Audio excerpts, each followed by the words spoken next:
रान दिला सर्वांना समतेचा मान, अशी या भीमरावांची शान. लिहिले त्यांनी भारताचे संविधान, सूर्याप्रमाणे तेज दिसणारे, व्यासपीठ चंद्राप्रमाणे शीतल छाया देणारे.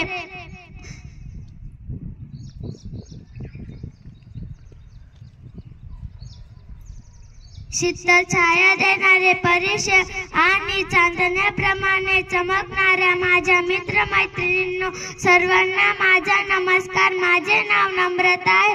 डॉक्टर बाबासाहेब आंबेडकर हे महान नेते होते. त्यांचा जन्म 14 एप्रिल 1891 रोजी मध्य प्रदेशातील महू या गावी झाला. त्यांचे पूर्ण नाव भीमराव रामजी आंबेडकर असे होते व त्यांच्या वडिलांचे नाव रामजी व आईचे नाव भीमाबाई असे होते. डॉक्टर बाबासाहेब आंबेडकर लहानपासून अत्यंत हुशार व महत्वाकांक्षी होते. त्यांनी दीनदलितांना होणाऱ्या वाचाफोड करण्यासाठी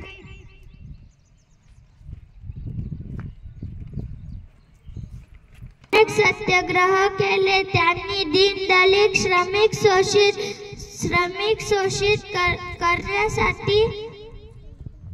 मानवाला माझे कोटी कोटी प्रणाम. जय हिंद, जय भीम.